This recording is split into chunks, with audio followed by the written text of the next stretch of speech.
So if you own or even just love a dachshund, there is like an incredibly high chance that you're walking around with one defining fear, just quietly sitting in the back of your mind. Oh, absolutely. The bag problems. Right. Intravertebral disc disease.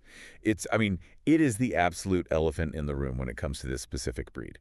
But the conversation we're having today for this deep dive kind of flips the script on how we handle that fear. Because great preventive care doesn't actually start the day a dog limps or, refuses to jump. Right. Or cries out in pain. Exactly. It starts quietly, like years before that, Mhm. during those middle years of adulthood when everything seems absolutely perfectly fine. Yeah, and that is really the central mission of today's deep dive. We're looking at this really comprehensive stack of veterinary notes, clinical research, and breed-specific health data. All of it focused entirely on adult preventative care for dachshunds. Which is such a crucial window. It is. The goal here is to unpack why this specific window of time, these middle, seemingly healthy years, are just the most critical for their long-term structural and systemic health, or, getting into the actual mechanics of everyday care. Because treating a dachshund's health only when they start showing symptoms, that's essentially like waiting for your car's engine to start smoking and sputtering on the highway before you even think to check the oil. Yeah, that's a perfect way to put it. By the time you see the smoke, the friction has already destroyed the internal components. You're no longer preventing anything. You're just, in damage control mode. I'd take that a step further, actually, and say the overarching theme from all this research is that preventative care in adulthood isn't about learning a bunch of brand new, complex medical interventions. It's really about understanding the biomechanics of your specific dog and staying rigorously, like almost stubbornly consistent with foundational habits. Stubbornly consistent. I like that. Yeah, the daily discipline is what physically buys you time. Well, let's unpack that idea, like understanding your specific dog. Okay. Because to be consistent, you first have to know what your dog's individual normal even looks like. And the veterinary data we're looking at today really pushes back against this cultural habit we have of just skipping the vet. Oh, for sure. The disappearing act. Right. After that initial puppy vaccination series wraps up, it is incredibly common for well-meaning owners to just sort of drift. Like a year goes by, maybe two, and because the dog seems fine, the annual checkup just vanishes from the calendar. And it happens because we tend to view the vet as a repair shop, rather than a data collection center. The dog is an adult, their diet is stable, they're energetic, so an annual visit just feels unnecessary to a lot of people. Yeah, totally. But the research highlights a massive misconception here. A routine veterinary exam for a breed like this isn't a fishing expedition where the vet just hopes to stumble upon a disease. It is a highly deliberate process of establishing a neuromuscular and physiological baseline. Wow. Yeah, we aren't just talking about a quick listen to the heart and lungs here. We're talking about checking highly specific proprioception. Right, and for anyone who might not be super deep into veterinary neurology terminology, proprioception is basically the body's subconscious awareness of where it is in space. Precisely. So for a dachshund, a vet is going to flip their paws over so the top of the foot is on the floor, knuckling them over, basically, and measure exactly how many milliseconds it takes for the dog to correct that paw placement. Okay, that's fascinating. Right. They are establishing a baseline for how fast the nerves in those back legs are communicating with the spinal cord and the brain. If you skip those baseline visits when the dog is totally healthy, you have absolutely zero data. You're flying blind. Exactly. When you finally go in because the dog is stumbling, the vet is meeting them during a crisis. They have no context. They don't know if a slight delay in paw placement is a brand new, terrifying neurological deficit, or if it's just, a quirk of how your specific dog has always been wired. That makes total sense. You're paying for the historical data. You're building a comparative chart over time, not just buying a snapshot of a single Tuesday afternoon. Exactly. But let me play devil's advocate for the listener here for a second. If my dog is running around the backyard, catching frisbees, eating perfectly well, I can see how establishing a neurological baseline is good, theoretically. But on a practical level, aren't I still just like handing over a couple $100 for a vet to tell me what my eyes are already seeing? Well, your eyes are seeing the macro picture, but the vet is feeling for the micro changes. Let's look at another routine element. The data emphasizes parasite prevention. Oh, okay. Yeah, a lot of owners take a highly seasonal approach, maybe only applying flea or tick prevention in the peak of summer when they're, hiking in the woods. But the clinical recommendation here is relentless year-round prevention, and it ties directly back to that macro versus micro idea. Is that just because, like, winters are getting milder and the bugs are surviving longer? I mean, we hear that a lot. Yeah. That's a piece of it, sure. The environmental risk is definitely expanding. But the deeper mechanism here, especially for a chondrodysplastic breed, a dwarf breed like a dachshund, is the inflammatory response. Okay, how so? Tick-borne diseases like Lyme or anaplasmosis, they don't always present as a massive, sudden fever. They often present as low-grade, simmering joint inflammation.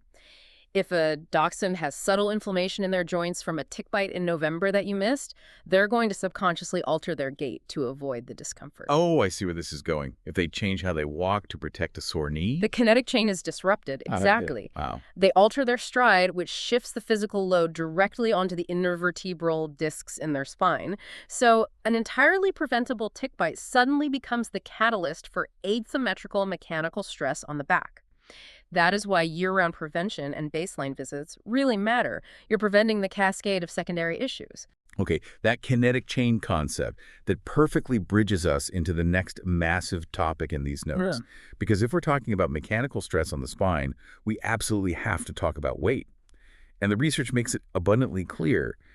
Keeping a dachshund trim is not about aesthetic preferences. We are literally talking about structural engineering here. We really are. Think of the dachshund's skeletal structure like a suspension bridge. Okay.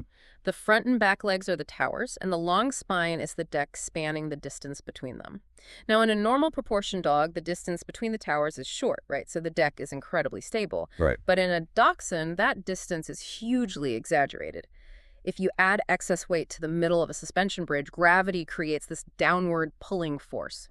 The body has to recruit the muscles along the spine to constantly fight that downward drag, which creates relentless compression on the discs sitting between the vertebrae. And this is where the specific physiology of this breed makes things incredibly tricky for the owner. Because that, long, low silhouette, visual weight checks are practically useless. Oh, entirely useless. You can't just look down at your dog from above and assume they're at a healthy weight. Their bodies are essentially cylindrical, which does an amazing job of masking fat accumulation. The visual cues fail completely. By the time weight gain is actually visually obvious on a dog shaped like this, by the time they lose that tuck in their waist or start to look wide from above, the fat has already been accumulating internally for quite a while. It's too late. Yeah, it means the suspension bridge has been under excess load for months. This is why the data heavily emphasizes the hands-on rib check. It is just a non-negotiable habit. So, practically speaking, what does a proper rib check actually feel like? Because I imagine a lot of people just sort of pet their dog's sides and think, yep, there's a dog in there. Yeah, right. Yeah. You want to place your thumbs on the spine and spread your fingers down over the rib cage. You shouldn't have to press hard at all.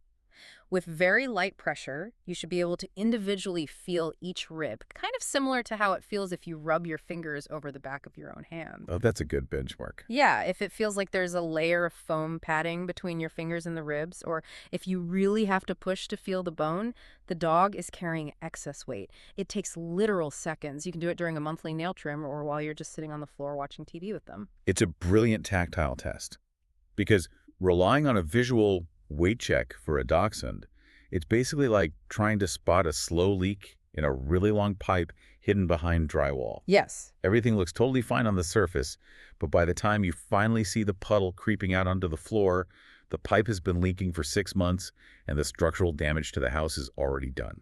I love that analogy. It perfectly captures the hidden nature of the problem, and fixing that slow leak requires an understanding of how their metabolism shifts over time. Right. As a dog transitions out of adolescence and settles into a calmer adult temperament, their basal metabolic rate slightly decreases. They aren't burning calories with that frenetic puppy energy anymore. They're just more efficient. Right. They trade the puppy zoomies for finding the warmest sunbeam on the living room rug. Exactly. So their caloric intake has to mirror that lifestyle shift. You cannot feed a 3-year-old dog the exact same portions they were eating at 10 months old. It's a dynamic process. Adjusting their food by even just a few kibbles a day can be the difference between maintaining a healthy load on that suspension bridge or slowly adding a pound of stress to it. So even if we nail the nutrition, even if the dog is perfectly trim and the suspension bridge is perfectly balanced, that bridge still has to move through the physical world. Weight is a chronic static stressor, but the dynamic stressor is daily movement. Yes, absolutely. We all drill into our heads to protect puppies, right? We carry them upstairs. We don't let them jump off the couch. But the research has some really stern warnings about what happens when owners relax those rules as the dog reaches physical maturity. There's this very pervasive, deeply flawed assumption that once a dog's growth plates close, their skeleton is robust enough to handle normal dog behavior. But for a dachshund, preventive spine care is a lifelong practice, not just a puppy phase. It never ends. No, it doesn't.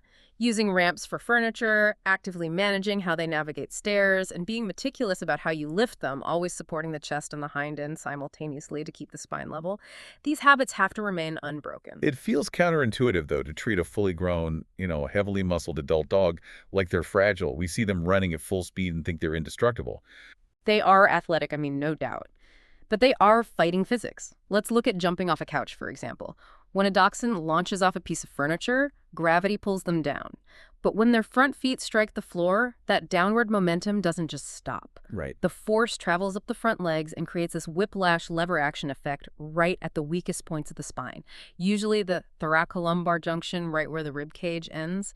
It's a sheer force moving across the intervertebral discs. So it's not about one massive traumatic jump breaking their back. Yeah. It's about micro-traumas. Yes. It is cumulative strain.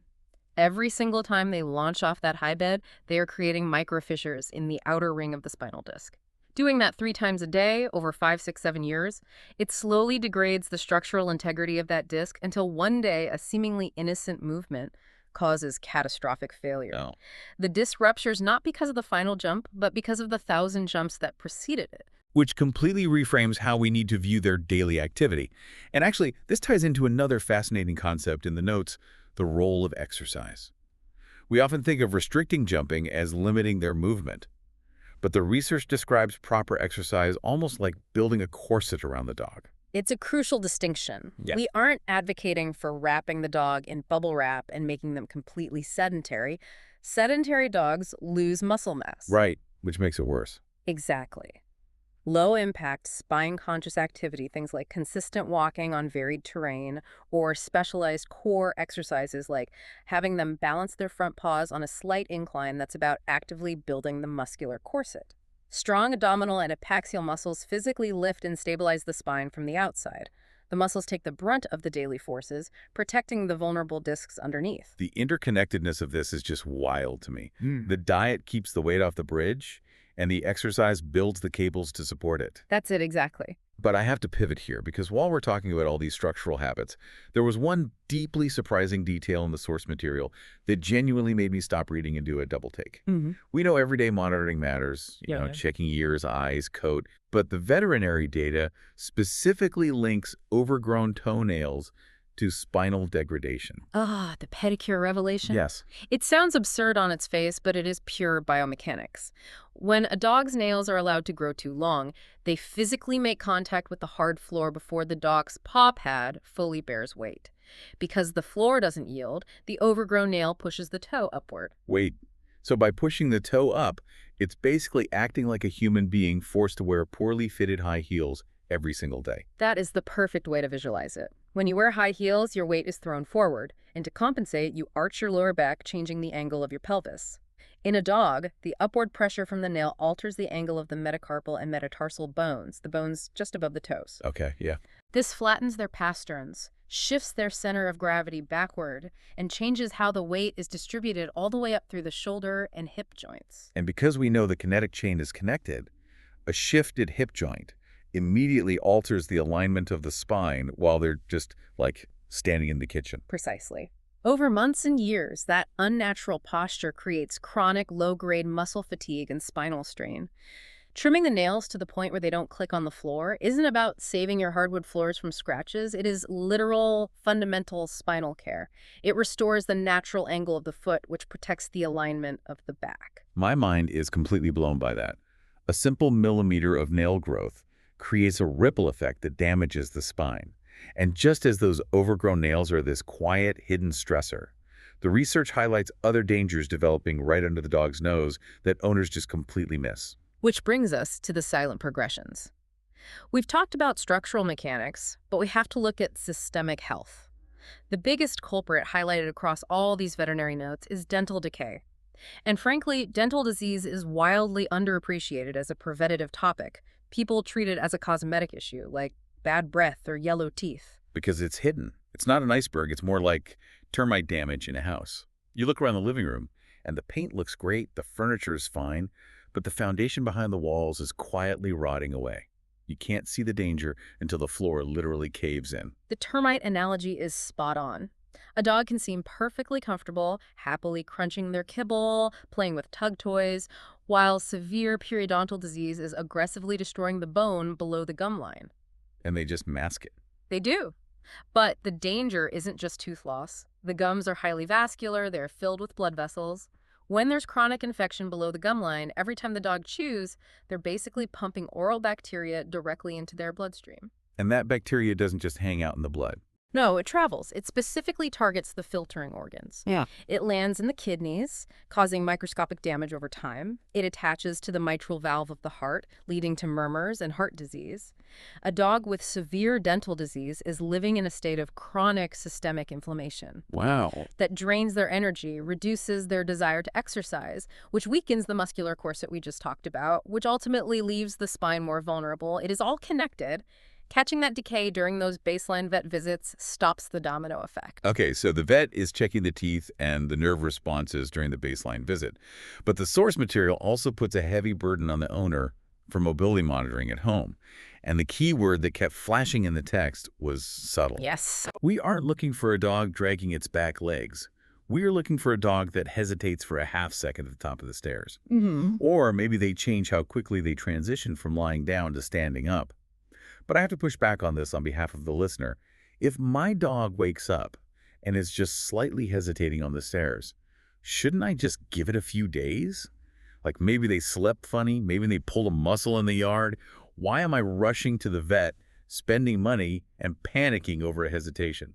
It is the most natural human instinct to wait and see because we apply our own physical experiences to our dogs. Yeah. If we wake up with a stiff neck, we take some ibuprofen and wait for it to pass. Right, exactly. But the clinical consensus in these documents is clear. You do not wait for dramatic changes in a dachshund, and you do not wait to see if it resolves organically. The entire philosophy of preventive care relies on catching the inflammatory cascade at its absolute earliest stage. What exactly is the inflammatory cascade in this context? Well, if a spinal disc is just beginning to bulge, it presses slightly on a nerve. The body responds to that pressure by sending fluid and inflammatory cells to the area, which causes swelling. Okay. That swelling creates more pressure on the nerve, which creates more inflammation. It is a vicious, self-feeding cycle. That slight hesitation on the stairs is the first whisper of that cycle beginning. If you get them to the vet, a professional can administer targeted anti-inflammatories and enforce strict crate rest, shutting down the cascade before the disc fully ruptures. Oh. If you wait a week to see if they feel better, that swelling can push the disc over the edge, turning a manageable medical event into a surgical emergency. You're trying to catch the smoke before the fire actually catches the curtains. A slight hesitation might just be a pulled muscle, sure. But it might also be the first warning sign of spinal inflammation. Risk is just too high to make that diagnostic guess in your living room. The stakes are simply different for this breed. You want the veterinary neurologist to make that call, not you. So we've outlined a massive amount of subtle, creeping changes to monitor. From understanding exactly how the ribs should feel under light pressure, to managing the precise angle of their pasterns with nail trims, to clocking a half-second hesitation on the stairs, to remembering what their baseline proprioception was 2 years ago. On a practical level, how on earth is a busy owner supposed to keep all of this straight over a 12 to 16-year lifespan? I know, it sounds totally overwhelming when we stack it all up like this. But the research offers a remarkably grounded, low-tech solution, which is rigorous record keeping. Really? Just writing it down. Yeah.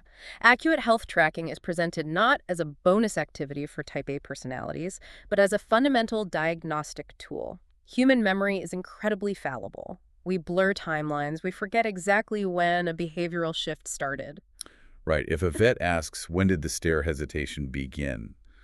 We usually say, I don't know, a few weeks ago, maybe a month. And in veterinary medicine, the difference between a symptom lasting 3 days versus a symptom lasting 4 weeks changes the entire diagnostic path. Record keeping, whether it's tracking vaccination history, logging past vet visits, or just writing down behavioral observations, it builds a chronological map of your dog's health. It's like providing your vet with your dog's complete medical save file.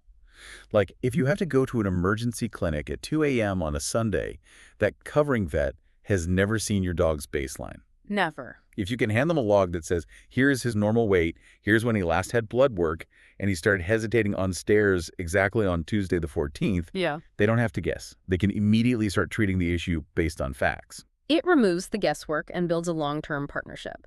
The notes do mention tools for this. You don't have to carry around a massive 3-ring binder. A dedicated notebook in a kitchen drawer works perfectly fine, but they also mention digital tools like the Vital Pet app, which is designed to centralize vaccines, medications, and wellness notes. Well, that's handy. Yeah, but the crucial caveat here is that these tools are designed to facilitate communication with your vet, not to replace them.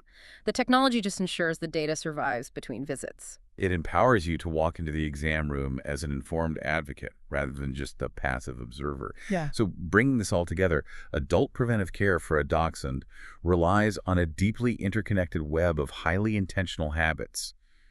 It's about insisting on annual baseline exams to track their neurology. It's committing to year-round parasite prevention to avoid joint inflammation. It's ditching the useless visual weight checks and actually getting your hands on their ribs. And it requires accepting that spinal hygiene, using the ramps, lifting them correctly, and building that muscular corset through appropriate exercise is a lifelong, non-negotiable contract. Yeah. It means paying meticulous attention to the biomechanics of their nails, understanding the systemic dangers of dental decay, and having the discipline to document it all so you can catch the subtle shifts before they become catastrophic breaks. By applying these highly consistent, mechanistically sound habits, you are quite literally buying yourself more healthy, active years with your dog. Yeah. You are playing the ultimate long game.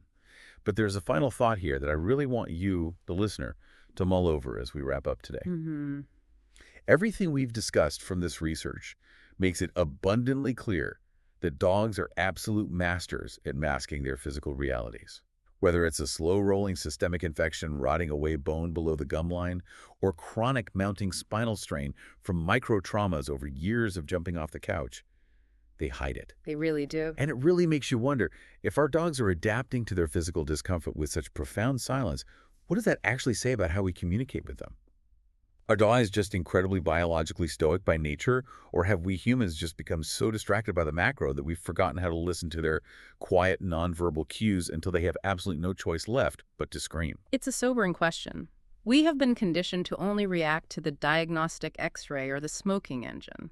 But the real preventative language of their health isn't shouted.